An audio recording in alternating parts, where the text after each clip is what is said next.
Welcome to Congregation Va-Dor Touch of Torah with Rabbi Barry Silver. And the parasha this week is Genesis, Vayigash, and it is December 27th. And welcome to everybody. Happy holidays, a very happy and healthy new year as we approach this weekend.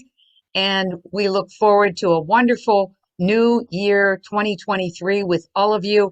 And I give it back to Rabbi Barry. Thank you so much, Sharon.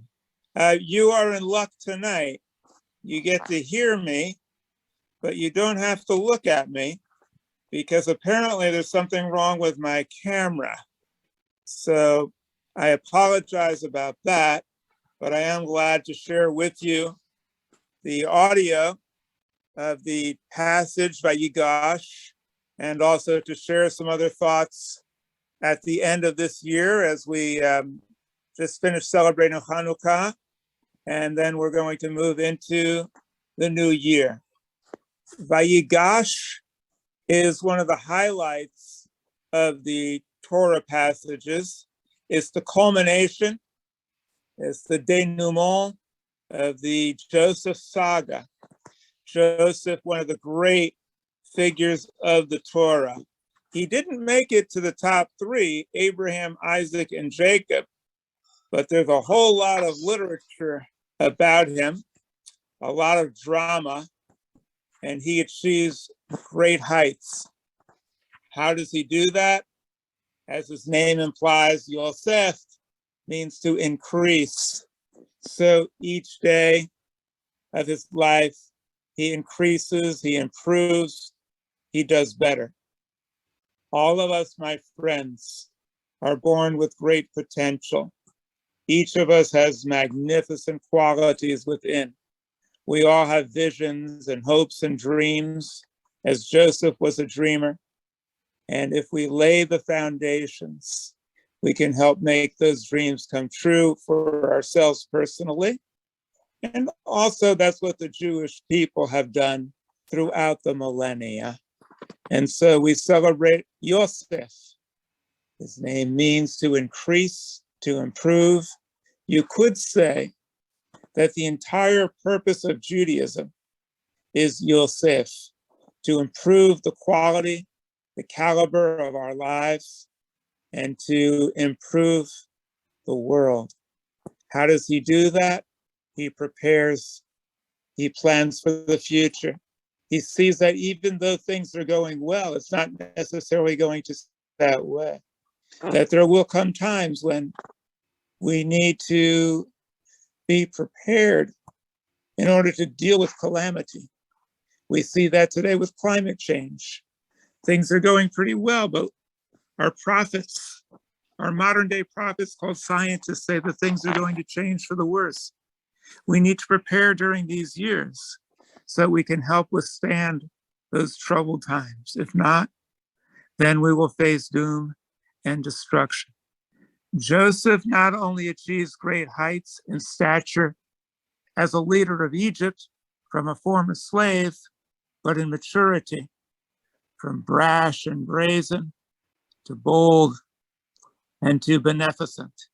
He becomes the benefactor for his family and provides for them.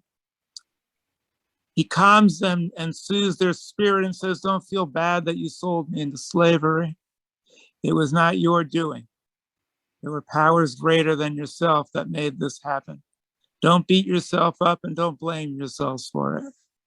And almost as a comedic response, which I want to share with you, a very, very frequently overlooked passage is that when Joseph tells his brothers his true identity and says, I will care for you, go back, go to Canaan, bring my father, bring him here and tell him that Joseph lives and tell him to bring all of his belongings. And he sends much riches and provisions for the long journey, and he provides for them. He has one word of wisdom for his brothers that's rather amusing. He says, and on your way, don't quarrel with each other. Why, of all the things to tell them, would he say that? Why not pray to God? Seek solace from the Almighty. Instead, he says, don't quarrel with each other. Perhaps that's a foreshadowing of the future. Could we not say that one of the great sins and faults of Judaism is that we fight with each other? Could we not say that the reason why we have failed to accomplish our purpose as a light to the nations is because the light is dispersed and scattered and dimmed and hidden behind all the fighting and quarreling among us? Would we not do well to heed this advice? Don't quarrel with each other. All the Jews must join together as one family. They all came out of Canaan together. They did not march out Reform, Conservative, and Orthodox, Ashkenazic, and Sephardic. They did not walk out atheist or agnostic or believers. All the Jews came out of Egypt together. They settled in the land of Goshen, and together they prospered, and they became a mighty nation there, even outside of their own soil. Because they were together, they became great. And so I wish to share this message with all of us. Let us stop quarreling with each other. Does that mean that we must all agree? Does that mean that we must all join the same political party in order for us to get along? Absolutely not. Our goal is not uniformity, but unity. Our goal is to have Reform come to the Orthodox synagogue and share their views, share their insights, their love of Judaism, their love of Yiddishkeit and culture. Have the Orthodox come to the Reform and the conservative synagogues and the Reconstructionists. Let us do Bible study together. Let us dine together. Let us share Shabbat together. Let us discuss support for Israel together. Let us unite behind the fighting people of Ukraine. Let us stand behind the effort to protect the planet. Let us join to protect the oppressed wherever they are. Could you imagine what would happen to the world if the Jews joined together as one united force for good and allowed the light to the nations, reflected in the Hanukkah menorah, to shine brightly and fervently and triumphantly as one? This, my friends, must be our goal. All others are secondary. To say that we are going to heal the world before we've healed the rifts between each other is a fruitless endeavor. And that is the message of this passage. Forgive. That's what Joseph did. His brothers treated him wrong. Have any of us been wronged by our fellow Jews to the extent of being sold into slavery? I don't think so.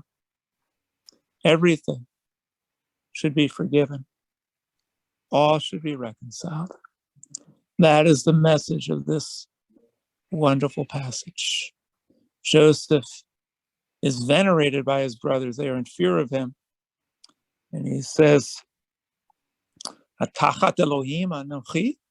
Do I stand as a God substitute? Should I be over you? Absolutely not. We are all one. We're all brothers, sisters together. That's the message of the passage. I also want to share another message with you.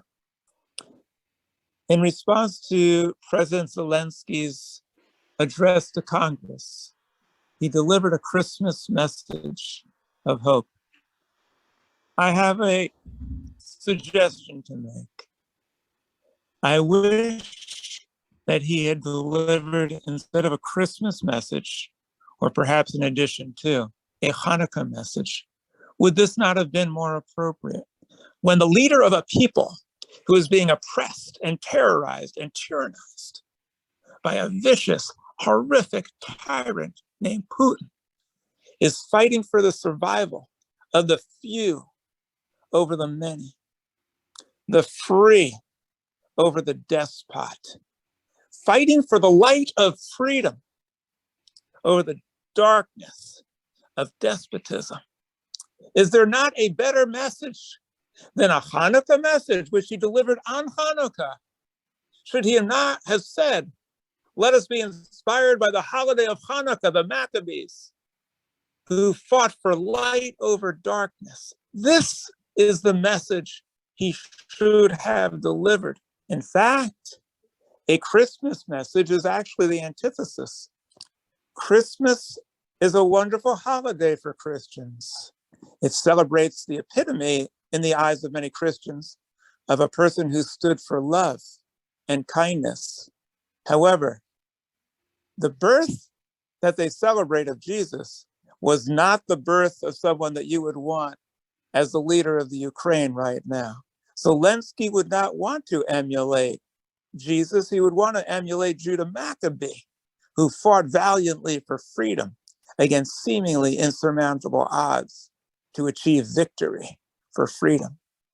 Jesus, after all, is famous for saying, render unto Caesar what is Caesar, and unto God what is God. In other words, don't challenge Caesar. Don't challenge tyrants and dictators. Don't challenge the status quo. Just go along.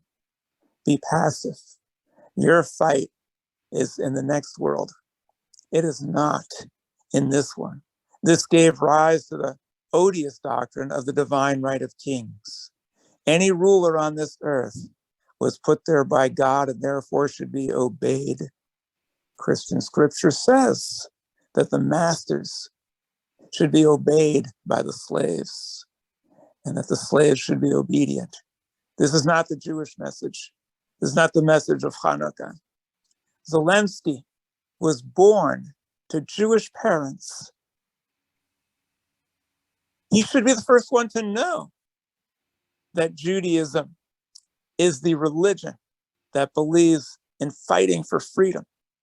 The message of Hanukkah and the fighting Maccabees inspired freedom fighters throughout history, including Martin Luther King and John Lewis. That is the inspiration that we seek at this time. Sadly, my friends, President Zelenskyy, who we support, who we admire, who we give our full devotion to in his struggle, our congregation, Va-Dor, has led rallies for Ukraine, has led rallies to support Zelenskyy. We support him 100%. But sadly, he is a casualty of what is all too common these days within the Jewish world. Jews who have forsaken and forgotten their heritage. In his case, it could be forgiven. His parents were born into a Soviet system which did all it could to squelch Jewish identity, to force Jews to leave Judaism in order to get a job, to avoid tyranny, to avoid imprisonment, to avoid ostracism. They forced the Jewish people to give up their religion. And so President Zelenskyy was born to parents who were born Jewish but didn't live Jewish. And so President Zelenskyy, unfortunately, has forgotten about or ignored his heritage, perhaps because it was drummed out of his parents or perhaps for political reasons. We do not know. But we do know this. Despite the best efforts of the Soviet Union to drive out the Jews from Russia, they can never extinguish the Jewish neshama. The Jewish soul lives on even in Zelenskyy, even if he is not officially a card-carrying member. Any longer the Jewish faith, his Jewish neshama shines through and will be a thorn in the side to President Putin and will defeat him ultimately because he still carries within his veins and within his neshama the fighting spirit of the Maccabees, the indomitable spirit of the Jewish people, which have always caused the Jewish people to prevail over more powerful physical enemies who spiritually were bankrupt. And therefore, we have full confidence in President Zelenskyy and his effort to defeat the Soviet Union and a congregation, Va-Dor, the Jewish people, the United States of America will stand with him and will fight with him until the bitter end. We congratulate him on his efforts. We thank him for addressing Congress. And we hope that next year at this time, he will also deliver a Hanukkah message. And that message will be that the Jewish indomitable spirit has prevailed over the despot Putin. And that is my message for Hanukkah, for the end of the year, and for the Ukraine. I now open the floor up. I open up the discussion to any others who would like to share any thoughts or ideas at this time.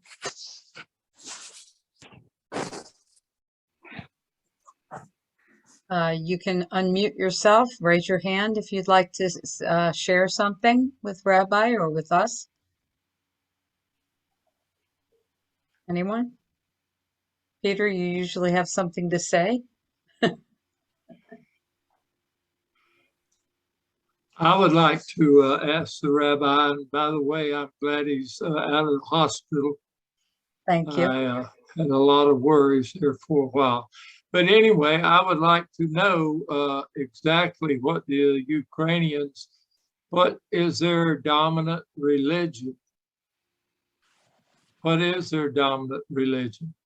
The Ukrainians, like the Russians, the dominant religion is Russian Orthodox.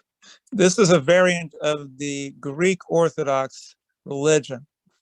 When Rome became Christian, they established the center of the Catholic Church in Rome, and this became Catholic means universal. And so the church was established initially. Well, actually, the original followers of Jesus were based in Jerusalem, because that's where the whole religion is said to have started, in Jerusalem, because that's where Jesus was from. There was a Jerusalem followers of Jesus, and they were Jews, not Christians, and they followed Jewish law. And then Judaism spread into the Greek-speaking world through Christianity and became centered in Rome. The Jews who were followers of Christianity were wiped out when the Romans destroyed Jerusalem in 70 CE. Any followers of Jesus who might have been there at that time, the original people, the ones who knew him, the people who are actually Jewish and followed Jewish custom, they were wiped out by the Romans. And so all that was left of the teachings of Jesus, if he in fact lived, many of us have our doubts, was the teachings as described by non-Jews or by Greek-speaking Hellenized Jews living in Rome. So the Roman Catholic Church became the main purveyors of Christianity. When the Roman Empire split into two, there was also a center of Christianity in Byzantium. And Byzantium was the center of the Greek-speaking world, as opposed to the world that spoke Latin. The Greek-speaking world set up a separate church, which eventually became the Greek Orthodox Church. So you had two main centers of Christianity: Catholicism, based in Rome, and Greek Orthodox, based in Byzantium, which became the eastern part of the empire. The Greek Orthodox Church then migrated into Kiev and Russia, and became the Russian Orthodox Church. That church was united in Kiev, and at that time, Ukraine and Russia were one. There was not a Ukraine and a Russia. It was just all part of the Russian Orthodox Church. The Russian Orthodox Church began around the 10th century and solidified the people there under their rulers. And the rulers used the church in order to establish their hegemony over the people. Eventually, later on, the Russian Orthodox Church then split, and then in Ukraine, there was a separate church, but it's all interrelated. Now, President Putin uses the Russian Orthodox Church and religion in order to establish that there is no such thing as Ukraine or Kiev. It's all one. It's all one country. It used to be 1,000 years ago. And according to their religion, the Russian Orthodox, it's all one church. And therefore, he uses religion in order to try to establish control over Kiev and the Ukraine. But the major religion in Ukraine, the long answer to your short question, is a branch of the Greek Orthodox Church, or Russian Orthodox, which is now celebrated in the Ukraine. They also have other branches of Christianity. Other branches of Christianity through missionaries have moved in. But the vast, vast majority of people in Ukraine are Christian. As you also probably know, Ukraine had a thriving, vibrant Jewish population for centuries that helped to make Ukraine and Russia great. They contributed greatly to the culture. Unfortunately, the Ukrainians, very much under the influence of Christianity, which is heavily anti-Semitic at many, many times, extracted horrific persecution against the Jewish people over the course of centuries, especially during World War II, when Ukrainian nationals didn't need much encouragement at all from the Nazis in order to form groups of organized mass killers, the most notorious of which was a Va-Dor, or in Ukrainian they say Babinyan, which committed atrocities and massacres of Jews on a scale unknown until that time. 33,000 Jewish people were gunned down and buried in a day at Va-Dor by Ukrainian nationals. Today, Israel is willing to forget all about that and continues to support Ukraine, much like Joseph forgave his brothers and tried to establish peace with them. But the atrocities against the Jewish people committed by the people of Ukraine, something that you could spend years studying and only scratch the surface. It still doesn't deter us in the least, because the people of today had nothing to do with that. They weren't even born then, for the most part. And so we continue to support Ukraine, but we never, ever forget these atrocities. Because as long as we fail to recognize the endemic anti-Semitism in Christianity and recognize the fallacies and the lies based on the made-up crime of deicide against Jesus attributed falsely to Jews, these crimes against Jews will continue forever. But we do remember, we will never forget, but we continue to support 100% the valiant people of Ukraine today fighting against Putin. Thank you.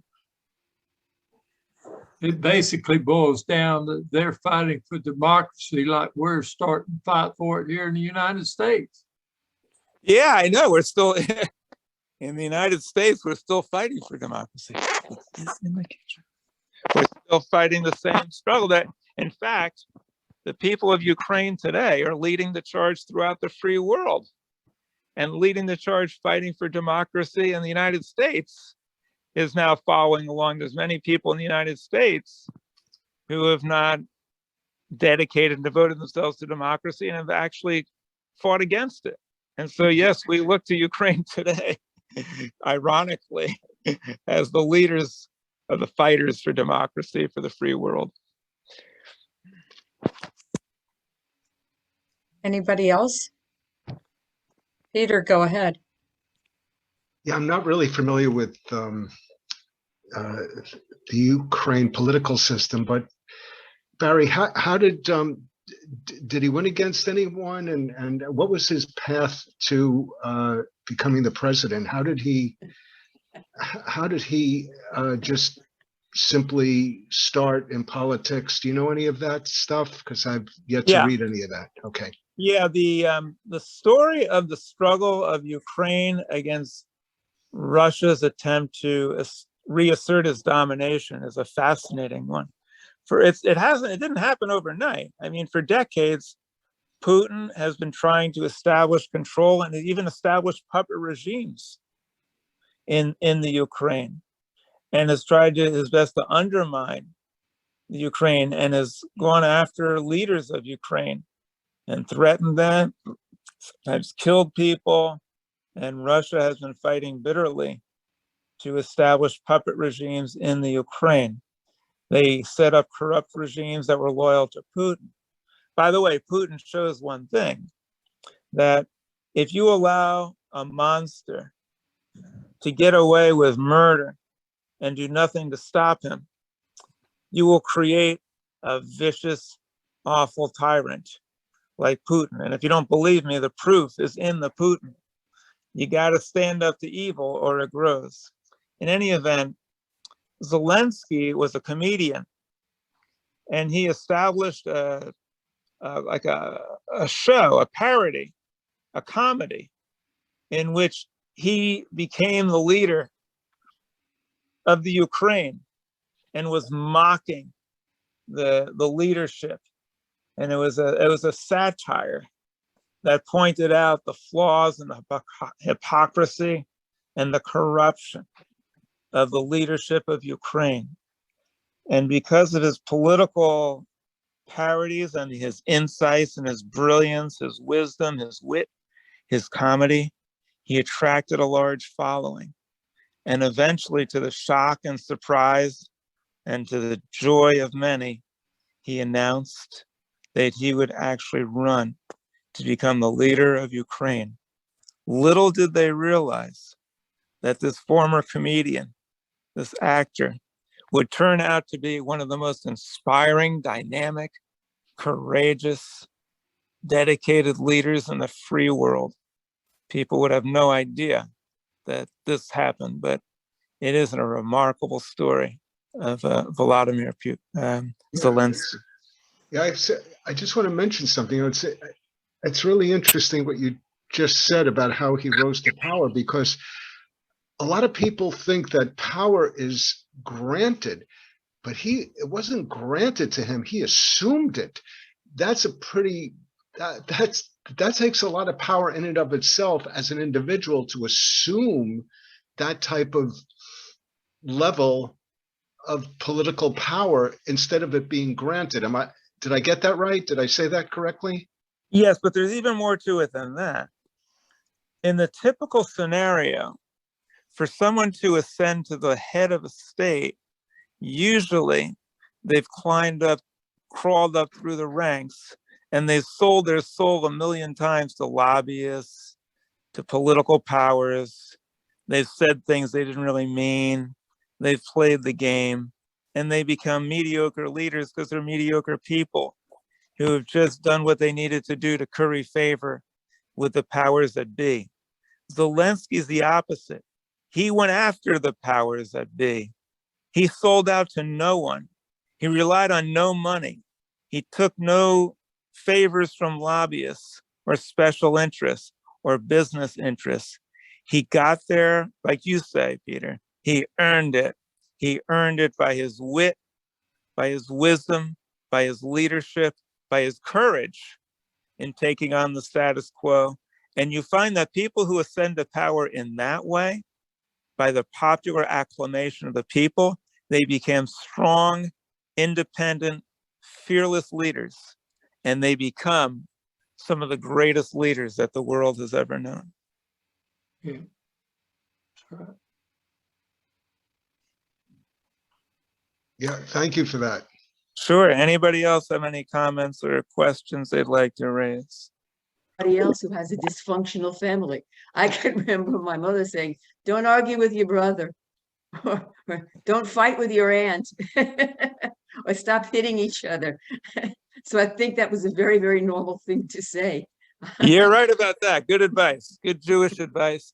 And Joseph also, many of us don't take the Torah literally, but we do take very literally or very seriously the lessons of the Torah. Also, Joseph relied upon his wit and his wisdom and his charm and his foresight and his compassion in order to become a great leader.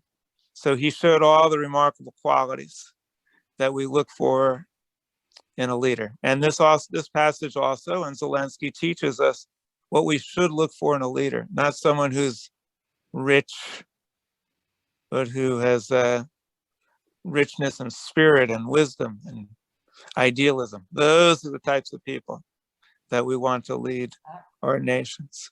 I would just like to share with everyone, Sure. I'm not sure how other people reacted, but when I heard the Christmas message from President Zelenskyy rather than the Hanukkah one, I just thought, how sad that someone born of Jewish parents doesn't know or is not interested in the story of Hanukkah and how that is the true inspiration behind his movement and behind the movement for freedom against tyranny everywhere. And I was also rather disappointed that of all the senators and representatives, many of whom are Jewish, nobody else stopped to think that his whole message is a Hanukkah message. And so what I want to do is I want to encourage everyone who's listening now to share with people through cyberspace and share with the world this fighting indomitable spirit